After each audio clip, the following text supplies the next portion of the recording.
శివసేన 56 అంటే Uddhav ఠాక్రేది, national Congress party Ajit Pawar 35 అని చెప్పారు. మీరు ఇవన్నీ ఎట్లా సాధ్యపడుతుంది? ఇదేంటంటే ఇది ఒక సెట్టింగ్ లాగా చేసినట్టుగా అర్థమవుతుంది. ఇప్పుడు నాకు తెలిసి మళ్ళీ అలా కూడా ఇప్పుడు బీజేపీ ఏకంగా కూడా మరి వాళ్ళకు కూడా ముఖ్యమంత్రి కొద్దిసేపు ఈవీఎం ట్యాంపరింగ్స్ పాసిబిలిటీని కొద్దిసేపు పక్కన పెట్టేసి మహారాష్ట్ర ఎన్నికలకు సంబంధించిన ప్రచార సందర్భంలో కూడా మీరు ఆల్రెడీ అధికారంలో ఉన్న రాష్ట్రాల్లో మీరు చేస్తున్న కార్యక్రమాలు, మీరు ఇచ్చిన హామీలు, వాటిని నెరవేర్చే క్రమంలో అక్కడ ప్రజల భావన ఏదైతే ఉందో దాన్ని మహారాష్ట్రలో ఎక్కువ రిఫ్లెక్ట్ చేసే ప్రయత్నం చేశారు. ఎందుకంటే మీరు జార్ఖండ్కి వచ్చేటప్పటికి కాంగ్రెస్ పార్టీ కూటమిగా మనం దాన్ని చూడకూడదు వాస్తవానికి. కానీ ఏంటంటే మనము దాన్ని జనరలైజ్ చేసే క్రమంలో ఇండి కూటమి అంటున్నాం. కానీ బట్ అక్కడ జేఎంఎం అన్నది అక్కడ కీలకమైన పార్టీ. సో సెకండ్ పొజిషన్లోనే మనం కాంగ్రెస్ పార్టీని చూడాలి కాబట్టి అక్కడ కొద్దిగా సిచ్యువేషన్ పక్కన పెడితే మహారాష్ట్రలో మాత్రం ఏదైతే మీరు ఇక్కడ అధికారంలో ఉన్న రాష్ట్రాల్లో మీరు చేస్తున్న కార్యక్రమాలు, మీరు ఇచ్చిన హామీలు, అవి జరుగుతున్న పరిణామ క్రమాన్ని ఎక్స్ప్లెయిన్ చేసే క్రమంలో ఇచ్చిన హామీలు నెరవేర్చలేరేమో అన్న ఒక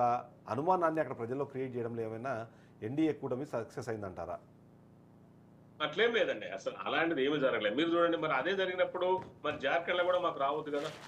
మిత్ర పక్షాలు అన్నప్పుడు ఆ ఎఫెక్ట్ మీరు అన్నారు. జార్ఖండ్ లో జేఎంఎం ఎక్కువ ఉన్నా కూడా మరి జేఎంఎం మీద పడుతుంది కదా, కూటమి కదా. కూటమి ఓట్లన్నప్పుడు ఖచ్చితంగా దాని మీద కూడా మీరు అన్న ప్రకారం ప్రభావం పడాలి కదా, అక్కడ కూడా రాకుండా ఉండాలి కదా.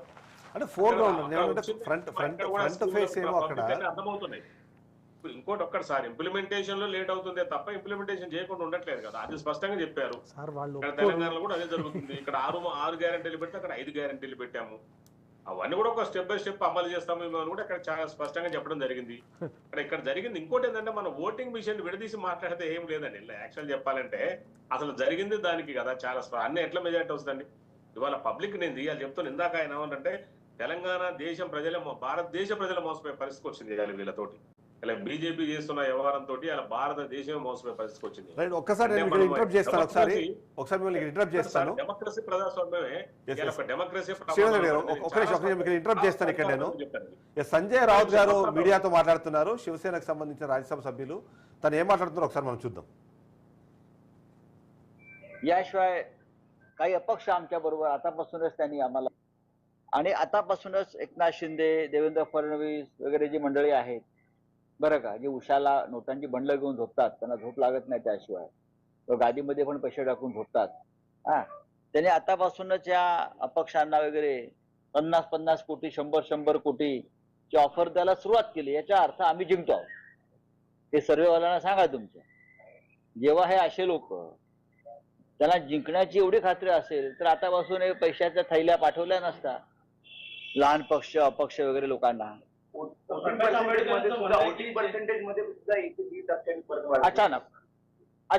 अचानक वाढ होते, कुठे 4% होते, काही राज्यामध्ये हरियाणामध्ये 6% वाढ झाली, लोकसभेलाही झालं. हा काय खेळ आहे? निवडणूक आयोगाने समजून आम्हाला एकदा सांगायला पाहिजे.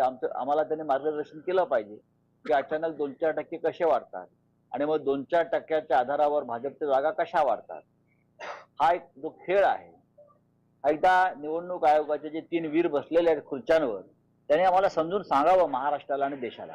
वोटिंग जास्त झाले पुरुषांपेक्षा अनेक मतदारसंघामध्ये. चांगली गोष्ट आहे. महिलांनी मतदानाला जर टक्का वाढला असेल तर नक्कीच आम्ही त्याचं स्वागत करतो. असं म्हणते की लाडक्या बहिणींनी आम्हाला मतदान केले आणि त्यामुळेच हा टक्का वाढला. लाडक्या बहिणींची मतं आपण विकत घेतली आहेत का? लाडक्या बहिणी ह्या फक्त तुमच्याच आहेत का? उद्या कळेल ना. माझं असं म्हणणं उद्या कळेल. कोणाला काय म्हणायचं आहे, लोकशाहीमध्ये त्याला स्वातंत्र्य आहे सांगण्याचं, बोलण्याचं, लिहिण्याचं. जेवढं स्वातंत्र्य गौतम अडाणीला आहे गुन्हे करून सुटण्याचं, ते स्वातंत्र्य सगळ्यांना आहे. बोलण्याचं, खोटं बोलण्याचं. सरकार ज्याचं येईल त्याच्यासोबत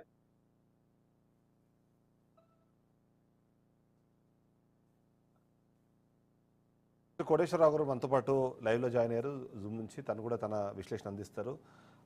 కోటేశ్వరరావు గారు గుడ్ మార్నింగ్.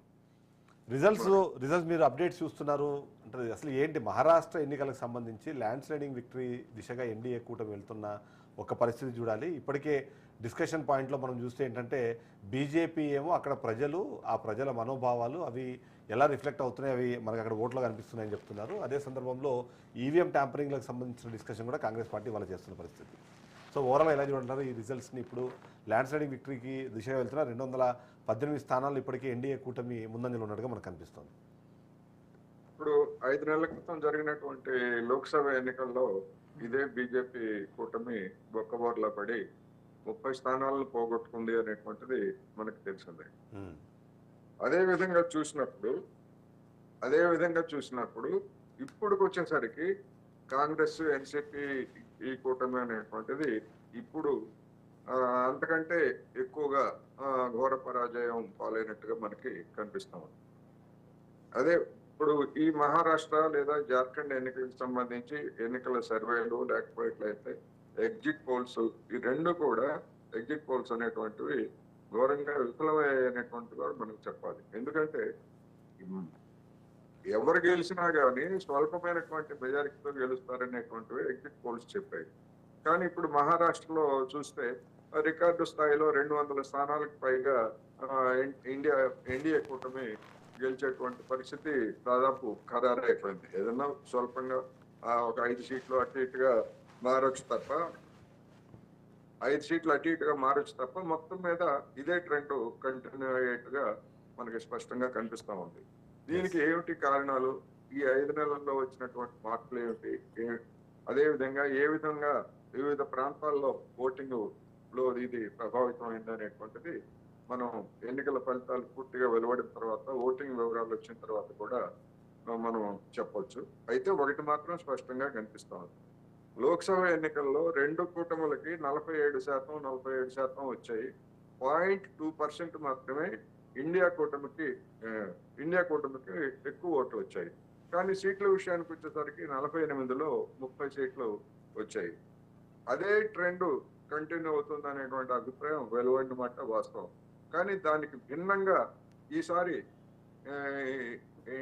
ఎన్డీఏ కూటమి అంతకు మించి ఓట్లను కూడా సాధించినట్టుగా కనిపిస్తా ఉంది. ఇంత భారీ మెజారిటీలు సీట్లు రావడం అంటే 50% పైన ఓట్లు వస్తే తప్ప అది సాధ్యం కాదు. అందువల్ల ఓటింగ్ శాతాన్ని కూడా ఎన్డీఏ కూటమి పెంచుకున్నట్టుగా కనిపిస్తుంది అనేది ప్రాథమికంగా నా అభిప్రాయం. ఎస్. అయితే జార్ఖండ్కి సంబంధించి చూస్తే మాత్రము అక్కడ విజయం దోబూచులాడుతోంది అనుకున్నాం కానీ బట్ సిచ్యువేషన్ ఇప్పుడు చూస్తే చాలా క్లియర్గా